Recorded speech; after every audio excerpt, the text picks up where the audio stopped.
Parashat Noach, elle commence, elle est toldot Noach, Noach ish tzadik, tamim haya bedorotav. Noach, c'est la personne le plus tzadik, le plus grand tzadik de sa génération. Et c'est pour ça qu'Akadosh Baruch Hu, il a demandé Noach de construire la Teva pour le protéger, pour qu'il ne va pas mourir dans le déluge comme tout le monde. Noach ish tzadik haya bedorotav, Rashi nous ramène un midrash.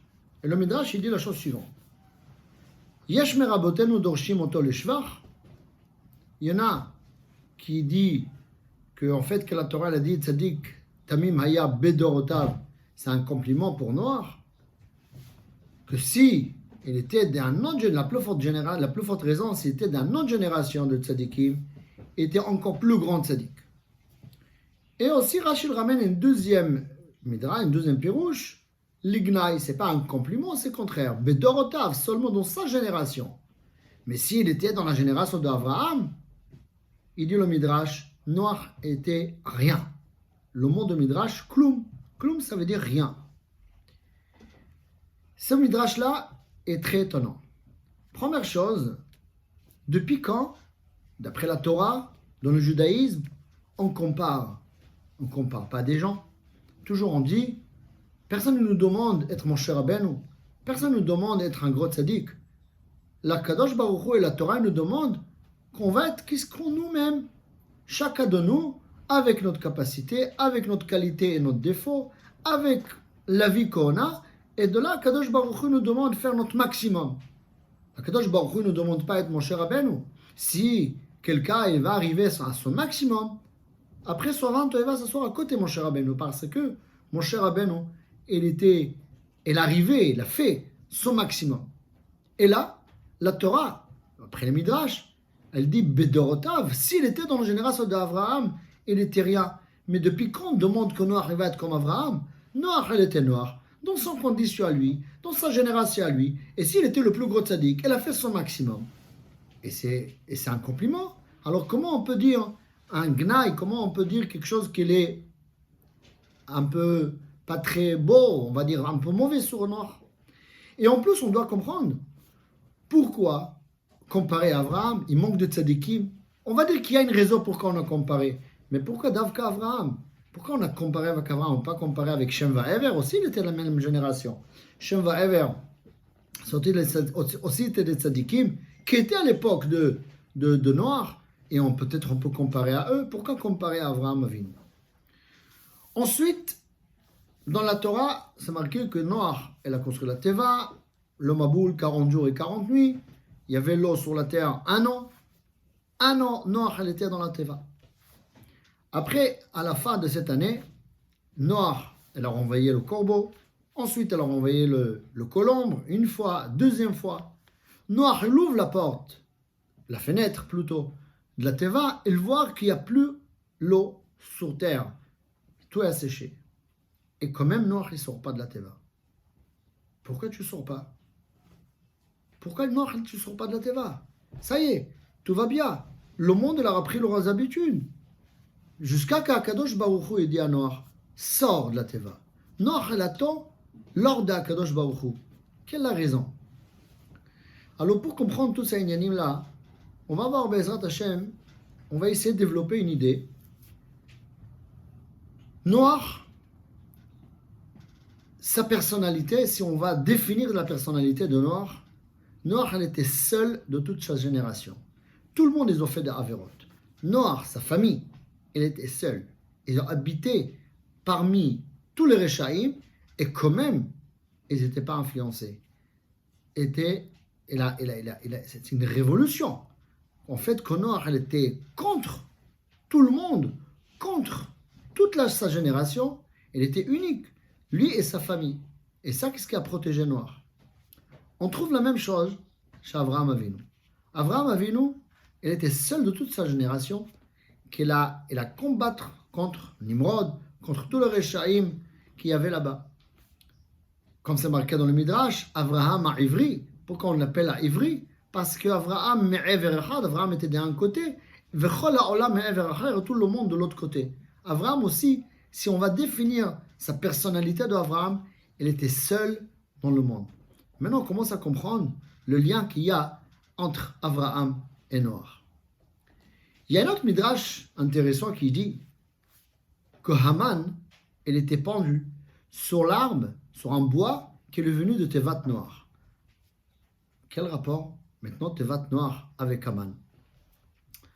Alors, si on va réfléchir, Mordechai et Haman, la définition de leur personnalité, de leur personnage, c'est pareil comme Abraham et Noach. Mordechai, lo ichra velo ishtachave.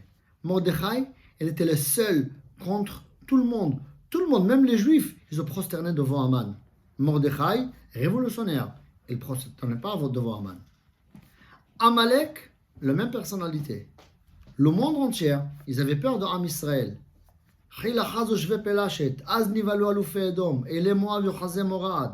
Comme c'est marqué dans le Hazashir. Le monde entier, ils ont tremblé de Am Israël après Yetziat Mitzrayim. Amalek est venu contre le monde entier, révolutionnaire. Il est venu faire la guerre contre Am Israël. On voit déjà qu'il y a ici lien entre Abraham, Noach, Mordechai et Amalek. La différence qu'il y a entre Abraham et Noach, qu'Abraham, il était révolutionnaire.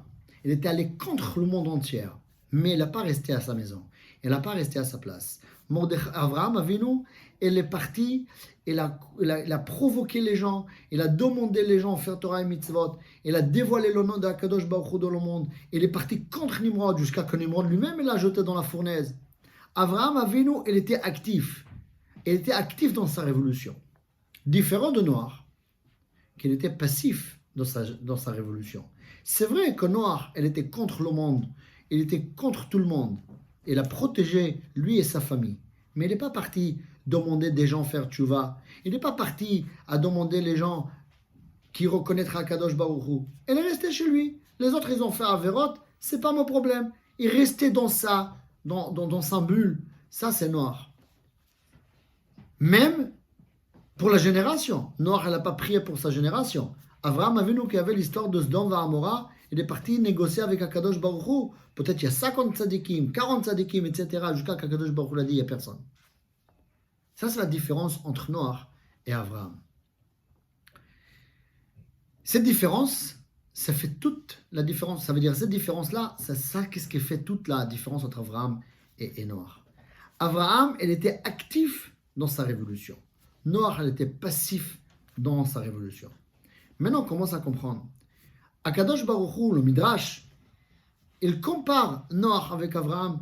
C'est parce qu'Abraham et Noach, c'est pareil, c'est le même personnage, la même personnalité. Les deux, c'est révolutionnaire. Mais on ne demande pas Noach être comme Abraham Avinu. Bien sûr que par rapport à la personnalité, sa vie personnelle de Noach, on ne demande pas être comme Abraham Avinu. C'est à notre génération, c'est à notre condition, etc. Mais dans son caractère, de qu'est-ce qu'il doit faire, dans son mission de ce monde-là, il a la même mission comme Abraham Avinu. Les deux, c'est révolutionnaire, mais Abraham, il est actif, Noach, il est passif. Et c'est ça qu'est-ce que le Midrash dit, les Gnaï, c'est pas Chas de Shalom dénigrer Noach. Bien sûr que Noach, il était tzaddik, même d'après ce Midrash-là, il était tzaddik. Mais, et même s'il était dans la génération d'Abraham, il était tzaddik. Mais il n'était pas dans le même niveau d'Abraham, car Abraham, il a provoqué les gens, il a dévoilé le nom d'Akadosh Baruch Hu dans le monde, il a demandé les gens à croire à Hachem, différent de Noach. Et c'est pour ça, Akadosh Baruch Hu, il a demandé à Noach, construire la Teva 120 ans. On imagine, 120 ans construire la Teva. De quelle dimension? 150 mètres. Sur 25 mètres. Sur 15 mètres. C'est pas énorme. C'est grand, mais c'est pas énorme. 120 ans construire la Teva. Pourquoi? Il dit Rashi. La raison pour que les gens ils veulent venir chez Noach. Ils lui demandent, Noach, tu fais quoi? Et Noach va leur dire, il y aura ma boule, faites tchouva. Ça veut dire, c'est pas que Noach elle est parti des gens, chez les gens, à leur dire, faites tchouva. Noach a construit la Teva, et les gens ils veulent venir chez Noach. Noach elle est passif. Maintenant tu me demandes, je te réponds. Ça, c'est le Inyan de la Teva 120 ans. Maintenant, quand on regarde chez Mordechai Tzadik, marqué dans la Gemara que la raison pourquoi Nixera, pourquoi il y avait ce décret de Haman, c'est parce qu'ils ont profité de la Seouda de Achashverosh. Nehenu meseudato shel oto rasha. Et Mordechai, pourquoi il était puni de toute cette histoire? Parce que marqué dans la Gemara, Mordechai, il n'est pas parti l'empêcher d'aller à la Saouda de Hachvérosh. Ça veut dire que Mordechai, qu'il a le même caractère d'Avraham et Noach, il a pris le chemin de Noach et resté passif. Ça fait un décret. Et c'est pour ça, à la base, qui devait être pendu sur l'arbre de la Teva, ça, c'est Mordechai, parce qu'à la base, Aman, il a fait la potence, là, il a créé la Vayat Etz Gavoa, il a fait cette bois-là. Pour qui? Pour Mordechai. Le moment que Mordechai, il a pris le rôle d'Abraham, comme Esther, elle a demandé à Mordechai, Lech kenos et kol hayudim, va réunir tous les juifs, ça veut dire que maintenant il est devenu actif. Alors la Gzera, elle est tournée sur qui? Sur Aman, qui a le même caractère d'Abraham, Noach et Mordechai, qui est révolutionnaire. Maintenant, que Mordechai il a pris le rôle, il a fait qu'il y a le tikkun de Noach, alors là, la Gzera, elle est passée sur qui? Sur Haman. Parce que Haman, c'est le même caractère. Mais pour rappeler que la raison de toute cette Gzera, c'est parce qu'on n'était pas actif. Alors, sur quel bois on a pendu Haman? Sur le bois qui vient, la Teva de Noach. Et maintenant, on comprend bien la dernière question. Pourquoi Noach, il doit attendre jusqu'à qu'Akadosh Baruch Hu lui demande à sortir de la Teva?